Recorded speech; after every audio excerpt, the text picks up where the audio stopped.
Hello, can you indulge me just for a second? Would you mind standing up if you work in a lean environment for me? Please, somebody stand up. Thank you. And would you remain standing if you work in public service? Now, that's pretty impressive, isn't it? Well done. Thank you. Now, 2 reasons for doing that is that I know at least those people, usually in an afternoon session, it takes me about 20 minutes to drop off if I'm bored. So for those people at least, I think I should be able to hold your attention for the next 20 minutes, hopefully. So we're talking about lean in government, and a few people here who I don't want to talk about sucking eggs to, because DWP in particular are just behind us on the journey. So lots of what I'm saying will resonate with them as well. But our journey in HMRC began in 2005, actually, when we became HMRC. And at the time, we needed to lose 12,500 people under Gershon reviews. This is all sounding a bit familiar, isn't it? We needed to make efficiency savings. And we thought that we would start using what we'd heard of as lean methodology to do that. And in fact, Ailish is here, who's left since, but started me off and told me one day this would change my life. Well done, Ailish. You were right.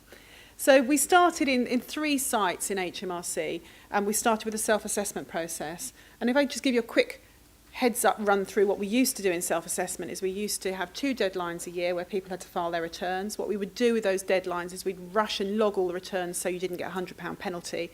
Then we'd rush everybody after it, and then we'd capture the returns so that we could get the money into the exchequer. And then we had about 3 months' worth of work lists where our staff plodded through and repaid people where we'd taken too much on the initial or sent out for collection of monies afterwards. So we did tests in these 3. We put together a standard. We used the people in the 3 test beds, and I was managing one of those test beds at the time. And the staff went through the most painful, I think, self-assessment cycle they'd ever been through with their standard work instructions, a real kind of hold the faith moment with managers holding their hands saying, no, I know it feels alien, but work through this whole process. I know there are paths. And off we went. We used tack time.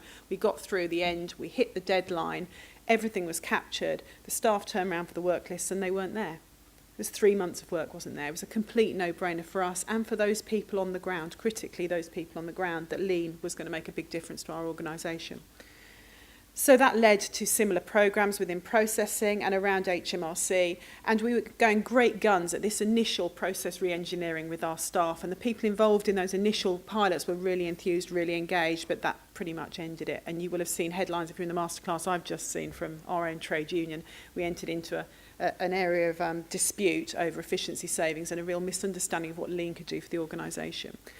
And one of the reasons for that was we had these great new tools, we had this great real-time information, staff were enthused on the ground, but then actually all of the managers, and me included, were still carrying on managing our business as we'd always managed it, behind a door, looking at a spreadsheet, not talking to our people, not understanding what was going on in the process.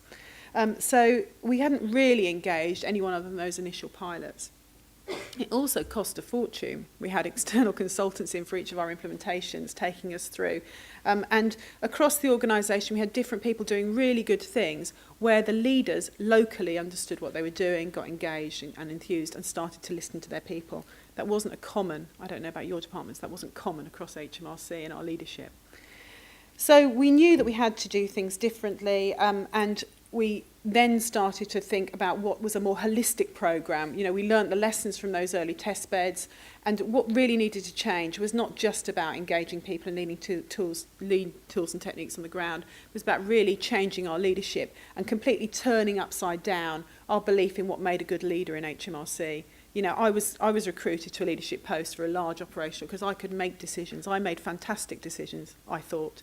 It wasn't until we started using lean tools and techniques that I spent an awful lot of time going around to people apologising for some of the really stupid decisions I'd made because I really didn't know what it was that I was doing. So we built our own sustainable base, or tried to. We started building lean academies, and I know DWP, MOJ and others have the same. So we have our own cadre of practitioners now. We're up to nearly 300 practitioners in our business, and we have a very small high-end consultancy group we're building in principal practitioners of 15, so that we can kind of keep abreast of far bigger than the transactional world that we've come from. But we've developed our own cadre, and critically we've started work about 3-4 years ago with really engaging the leadership of the organisation, and more of that later about what worked, didn't work, and how much further we've had to take it. Staff started to see some difference on the ground, but we weren't really sure what we could tell them it was going to look like because there weren't any public sector models to follow. So we built our own model offices, and we have 2 of those that we still use and tour people regularly of our own organisation and external organisations. In fact, I think I've seen some people here who have toured in some of those locations to say what would lean look like in public service. So we were kind of trotting along quite nicely, actually, with pockets of really good lean implementation, some really good stories to tell, and some local heroes leading great lean parts of our organisation. And then in 2007, our world was completely blown apart with the loss of 2 discs. And subsequent headlines, and pretty topical for us now, we really got a wake-up call in HMRC about what we needed to do to maintain and sustain the great things that happened in our organisation. And I think people in public service do understand that our people, no matter what, no matter how hacked off they are with their management, no matter how hacked off they are with lots of things going on in the world, they feel passionately about what they do, and they feel passionately about serving their customers, and that's why a great majority of people do go into public service.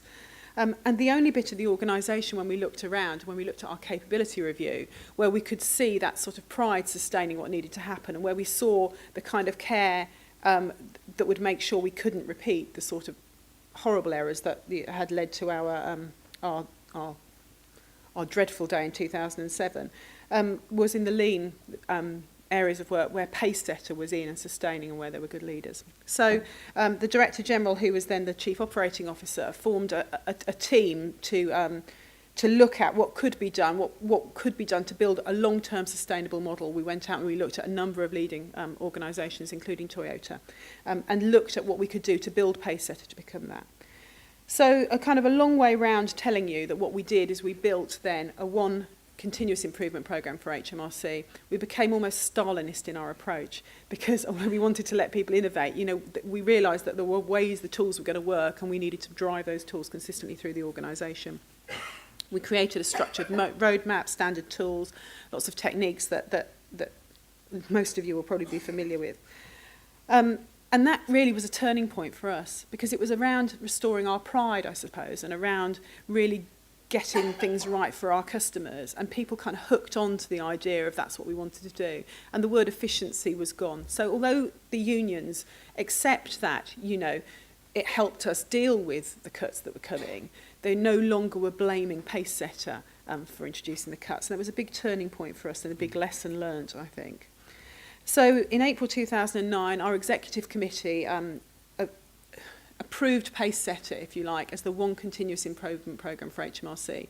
Now, that might not seem significant to you, but I came from the former Department of Inland Revenue, where we had change programme 1, 2, 3, 4. We ran out of about 46, I think, of different change programmes, different continuous improvement tools we used. I remember using EFQM, except we had to call it something different because we were so special in the revenue. It's the revenue improvement model. And we would just take people into a room once a year, all the pick-me-pick-me's, and we'd draw up an action plan and we'd go out and forget it.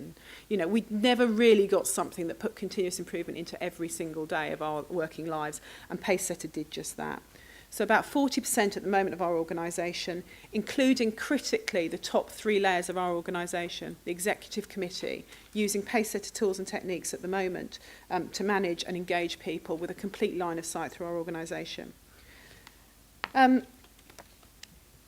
What have we got? I can go through the specifics of the tools, but you're all pretty familiar with them. But lots of the things, and I think Zoe showed you some of them this morning, we take a great pride in having put Pacesetter right through our organisation, and that's what's really made the difference. We started on the ground, yes, but now we've started some years ago, 2-3 years ago with the executive committee. We're kind of on a pincer movement, if you like.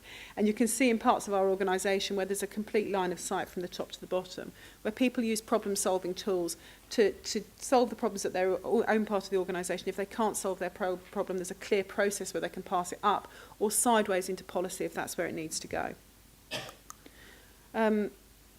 So you can see this board here, replicated, will go right through the organisation in some parts. We use performance hubs. I think Zoe showed you this morning, Bernadette, one of our DG's performance hubs. This is the enforcement and compliance performance hub. It might not look terribly remarkable to you, but if you knew any one of the individuals standing up there, using this hub, you would see how far we've come in HMRC.